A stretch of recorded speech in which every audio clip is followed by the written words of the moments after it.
আগরতলা শহরের যেকোনো স্থান থেকে আপনাকে অটোরিকশা যোগে চন্দ্রপুর বাস স্ট্যান্ড আসতে হবে। আমিও যাচ্ছি চন্দ্রপুর বাস স্ট্যান্ডের উদ্দেশ্যে আগরতলা সিটি সেন্টার থেকে। এবার চন্দ্রপুর বাস স্ট্যান্ড থেকে তেলিয়ামুড়াগামী একটি লোকাল বাসে চড়ে যাচ্ছি বড়মুড়া হাতাইকতর ইকো পার্কের উদ্দেশ্যে। ভাড়া ভারতীয় মুদ্রায় 40 রুপি। সময় লাগে 25 থেকে 30 মিনিট। দুপাশে পাহাড় জঙ্গলের মাঝখান দিয়ে উঁচু নিচু ও আঁকাবাঁকা পথ বেয়ে হেলে দুলে বাস জার্নিটা ছিল বেশ রোমাঞ্চকর। যদিও দুর্গম এই পথ পাড়ি দেয়া বেশ ঝুঁকিপূর্ণ। এই হলো Baramura Hataikotor eco park bus stoppage. পার্কের গেটেই আছে একটি ছোট উদ্যানের আকৃতি। এখানে গাড়ি পার্কিং এরও ব্যবস্থা আছে। মূল গেটের উল্টো পাশে আছে একটি রেস্টুরেন্ট। গেট দিয়ে প্রবেশের পর দেখা যাচ্ছে কয়েকটি কাঠের সাঁকো ও কুঁড়ে ঘর।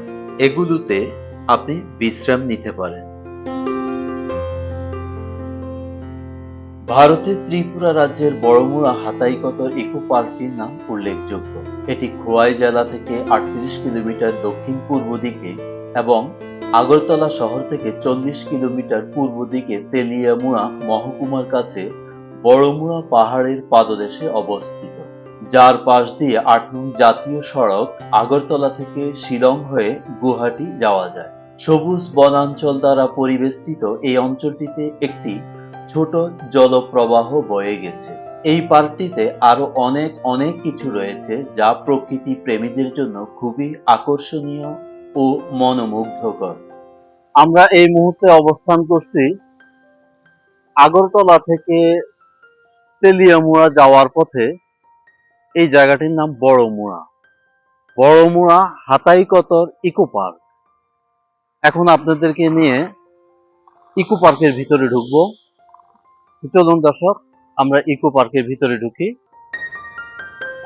হাতাইকতর ইকো পার্কটি স্থানীয়দের কাছে মূলত বড়মুড়া ইকো পার্ক নামেই পরিচিত। প্রাকৃতিক নৈসর্গে ভরা ইকো পার্কটি খুবই মনোরম পরিবেশে এক বিশাল জায়গা জুড়ে অবস্থিত। এটি ঘুরতে যেমন অনেক সময় লেগে যায়, তেমনি পাহাড় জঙ্গলের মাঝে আঁকাবাঁকা ও উঁচু নিচু পথ হাঁটতে হাঁটতে একসময় শরীর বেশ ক্লান্ত হয়ে পড়ে। তাই সাথে কিছু শুকনো খাবার ও পানীয় নিয়ে প্রবেশ করাই মঙ্গল। বিশেষ সতর্কতা হলো বয়স্ক, অসুস্থ কিংবা অতিরিক্ত স্থূলদেহী কেউ পার্কটির গভীরে না যাওয়াই ভালো। তাতে ঝুঁকিমুক্ত থাকা যাবে। বর্ষাকালে পার্কটির অভ্যন্তরে পথঘাট খুব পিচ্ছিল হয়ে থাকে, তাই খুব সাবধানে সেসব পথে চলতে হবে। তা না হলে যে কোনো সময় স্লিপ কেটে পড়ে গিয়ে আহত হওয়ার সম্ভাবনা আছে। সেই সাথে আছে সাপের ভয়। ঝোপঝাড়ের খুব গভীরে যাওয়া যাবে না, সেখানে সাপের আনাগোনা থাকতে পারে। তবে একটি কথা অনায়াসে বলা যায় যে এখানে আসলে খুব খারাপ থাকা মনও এই পরিবেশ পেয়ে নিমিষেই ভালো হয়ে যাবে। এই পার্কটি তৈরি করা হয়েছে মূলত পাহাড় কেটে জঙ্গলের ভিতর দিয়ে একটি জলপ্রবাহের গা ঘেঁষে। বলা যায় পার্কটির সৌন্দর্য বাড়িয়ে দিয়েছে পাহাড়, জল ও জঙ্গলের ত্রিমাত্রিক সমন্বয়। তাই তো দেশ বিদেশে বহু পর্যটক প্রতিদিন এসে এই পার্কটিতে ভিড় করে।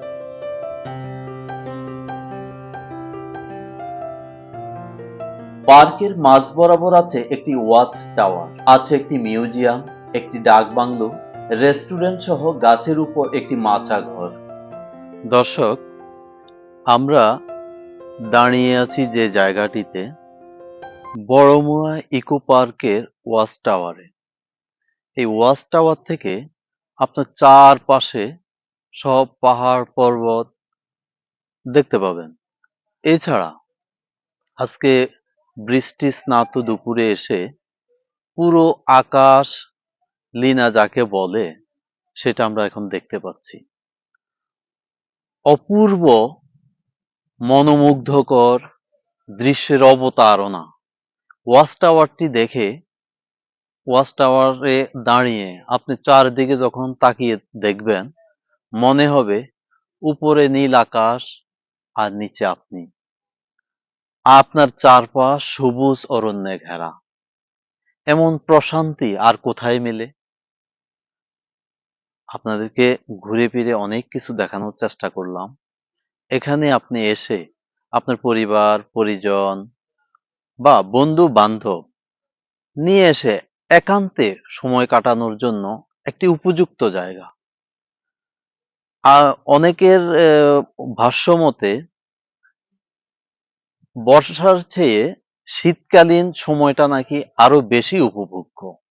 শীতের বিকেলে এখানে আসলে অল্প শীতে ঘুরে বেড়ানোর মজাই আলাদা। আর শীতটা কেনই বা দরকার? এখানে বেশ কিছু উঁচু পাহাড়, নিচে হ্রদ, এগুলি হেঁটে বেড়ানোর পর আপনার শরীরটা অনেকটা ঘর্মাক্ত হয়ে যাবে। শীতে আসলে সেই ফিলটা আর হবে না। পুরপুরে শান্তি বিরাজ করবে শুধু।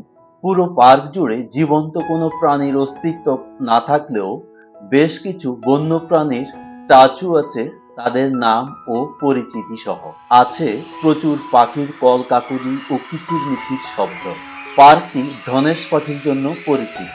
এই পার্কে একসময় প্রচুর ধনেশ পাখি ছিল, তার কিছুটা এখনো দেখা মেলে। হাতাইকতর পাহাড়ে 2020 এবং 2021 সালে হর্নবিল ফেস্টিভ্যাল অর্থাৎ ধনেশ উৎসবের আয়োজন করা হয়। লম্বা ঠোঁটযুক্ত এই পাখিটির বিষয়ে সাধারণ মানুষ যাতে সচেতন হন এবং এদের রক্ষা করতে বন দপ্তরের পাশাপাশি স্থানীয় জনগণও যেন সক্রিয় ভূমিকা পালন করে, এজন্য এই উৎসবের আয়োজন করা হয়। বড়মুড়া পাহাড় ও বনভূমি ছিল একসময় লেঙ্গুর, ভাল্লুক, বাদুড়, বন্য হাতি, ফ্লাইং স্কুইরেল, শকুন, ধনেশ পাখি সহ বিভিন্ন ধরনের প্রাণীর অভয়ারণ্য। হাতাইকতর পাহাড় ও জঙ্গলে রয়েছে নানা প্রজাতির বনফুল ও ঔষধি গাছ। রাত কাটানো কিংবা বিশ্রাম নেওয়ার জন্য এই ইকো পার্কে আছে 5টি লগহাট বা লজ।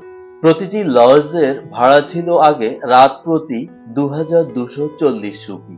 কিন্তু দুঃখজনক হলেও সত্যি যে লজগুলো এখন পরিত্যক্ত অবস্থায় পড়ে আছে। এগুলো আর ভাড়ায় কিংবা বিশ্রামের জন্য দেয়া হয় না। বলা যায় ত্রিপুরা পর্যটন দপ্তরের উদাসীনতায় ধুঁকছে পার্কটি। বড়মুড়া হাতাইকতর ইকো পার্কটি প্রতিদিন সকাল 9টা থেকে বিকেল 5টা পর্যন্ত খোলা থাকে, আর সোমবার দিন 24 ঘন্টাই খোলা থাকে। জনপ্রতি টিকেটের মূল্য ভারতীয় মুদ্রায় 20 রুপি, আর ক্যামেরা নিয়ে ঢুকলে অতিরিক্ত 50 রুপি দিতে হবে। এখানে প্রতি শীত মৌসুমে পিকনিকের জন্য ভাড়া দেওয়া হয়, আর শীত নামার শুরুতেই আগমন ঘটে প্রচুর পরিযায়ী পাখির আনাগোনা। তাদের মিষ্টি মধুর কল ও কাকুলিতে সারাক্ষণ পার্কটিকে মাতিয়ে রাখে। আগরতলা শহর থেকে হাতাইকতর ইকো পার্কে গাড়ি রিজার্ভ করে কিংবা তেলিয়ামুড়াগামী বাস ও রেল যোগে সহজেই যাওয়া যায়। এই পার্কটি দেখতে গিয়ে কোথায় থাকবেন, কি খাবেন, কিভাবে যাবেন আর খরচও বা কেমন পড়বে, বিস্তারিত জানতে আমাদের এই ভিডিও ডেসক্রিপশন বক্স চেক করুন।